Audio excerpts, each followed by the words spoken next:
Assalamualaikum warahmatullahi wabarakatuh. Alhamdulillahirabbil alamin wa bihi nasta'in wa ala umuri dunya waddin la nabiyya ba'da. Alhamdulillah, pada hari ini kita masih diberikan kesempatan, kesehatan, nikmat iman dan nikmat Islam, sehingga pada hari ini kita masih bisa merasakan nikmatnya dunia dan menghirup udara yang segar. Salawat serta salam semoga selalu tercurahkan kepada junjungan besar kita Nabi Muhammad SAW. Allahumma sholli ala sayyidina Muhammad wa ala ali sayyidina Muhammad. Muslimin dan muslimat, seperti yang kita ketahui, setelah berakhirnya bulan Syawal dan Zulkaidah, kita akan menyambut bulan Zulhijjah. Bulan Zulhijjah merupakan bulan terakhir dalam kalender Hijriah. Pada bulan ini, umat Islam melaksanakan ibadah haji dan juga Hari Raya Idul Adha. Pada Hari Raya Idul Adha, umat Muslim sendiri melaksanakan pemotongan kurban, yaitu dengan memotong hewan-hewan kurban seperti sapi, kambing, dan domba.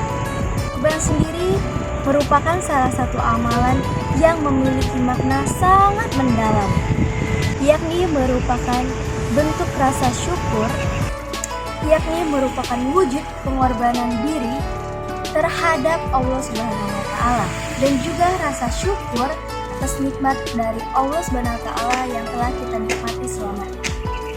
Pada kesempatan ini, saya akan menyampaikan sebuah pidato yang berjudulkan Hikmah Berkurban. Allah Subhanahu wa Ta'ala berfirman dalam surat Al-Kautsar ayat 2, "Fasholli lirabbika wanhar."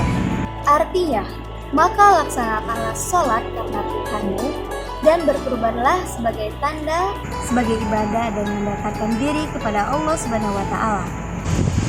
Terdapat 3 asbabun nuzul dari surat Al-Kautsar ayat 2.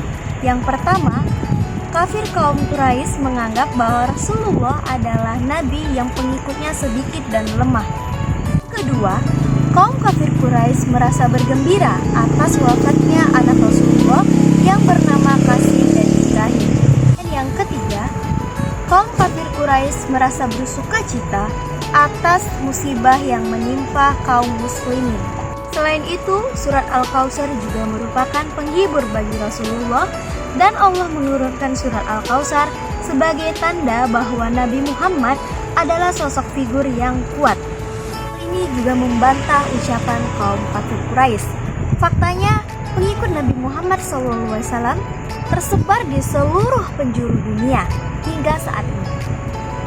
Para ulama Syafi'iyah berkata, kurban sendiri hukumnya adalah sunnah kifayah dalam satu keluarga. Jika dalam satu anggota keluarga tersebut ada yang berkurban, maka pahalanya akan tersebar merata ke seluruh anggota keluarga lainnya. Dan kurban sendiri memberikan banyak manfaat dan hikmah yang berharga bagi kehidupan kita sehari-hari. Adapun beberapa hikmah dari berkurban diantaranya yaitu: yang pertama, kurban mengajarkan kita tentang ketulusan dan keikhlasan kita dalam beribadah kepada Allah Subhanahu wa Ta'ala. Ketika kita memilih hewan kurban yang terbaik, kita tidak memilih hewan mana yang paling mahal harganya, tapi kita memilih mana yang paling baik menurut hati kita dan mengharap keridhaan Allah Subhanahu wa Ta'ala. Kurban mengajarkan kita tentang pentingnya berbagi dan peduli terhadap sesama. Setelah hewan kurban dipotong, kemudian daging-daging itu akan dibagikan kepada orang-orang yang kurang mampu khususnya. Yang kedua, kurban mengajarkan kita untuk berbagi terhadap sesama dan peduli terhadap masyarakat sekitar kita. Setelah daging itu dipotong, kemudian daging-daging itu akan dibagikan kepada masyarakat-masyarakat yang kurang mampu. Dengan melakukan hal ini, kita tidak mementingkan diri sendiri, melainkan kita juga memikirkan orang lain yang kurang mampu. Yang ketiga, kurban mengajarkan kita tentang kesabaran dan pengorbanan. Kita dapat melihat betapa pentingnya pengorbanan dalam Hari Raya Idul Adha ini, seperti pada hewan kurban itu sendiri. Mereka bersabar mengorbankan dirinya untuk disembelih dengan dengan niat untuk mendekatkan diri kepada Allah dan taat kepada perintah Allah. Yang keempat, kurban mengajarkan kita tentang rasa syukur. Dengan melakukan kurban, kita akan meningkatkan rasa syukur atas nikmat yang telah diberikan Allah Subhanahu wa taala dan karunia-Nya kepada kita. Dari Abu Hurairah radhiyallahu anhu, Nabi Muhammad SAW bersabda, "Barang siapa yang mempunyai kemampuan tetapi ia tidak berkurban, maka janganlah ia mendekati tempat sholat kami." Hadis riwayat Ahmad dan Ibnu Majah. Dari hadis tersebut dapat kita simpulkan bahwa hukum berkurban adalah wajib bagi orang yang mampu melaksanakannya. Demikianlah dapat disimpulkan bahwa berkurban memberikan banyak makna mendalam dan bermanfaat bagi kehidupan kita sehari-hari. Semoga dengan berkurban kita dapat mengambil hikmah dan pelajaran yang baik dalam menjalani kehidupan kita sehari-hari sebagai seorang umat muslim. Semoga kita bisa mengimplementasikan hikmah berkurban dalam kehidupan sehari-hari, termasuk dalam kehidupan bermasyarakat.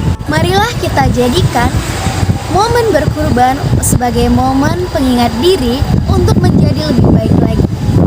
Akhir kata, sampailah saya pada bagian penutup pidato saya. Semoga hal yang saya sampaikan bisa bermanfaat bagi kita semua. Apabila ada kesalahan kata dan kesalahan sikap, saya mohon maaf. Pada Allah saya mohon ampun. Wabillahi taufiq wal hidayah. Wassalamualaikum warahmatullahi wabarakatuh.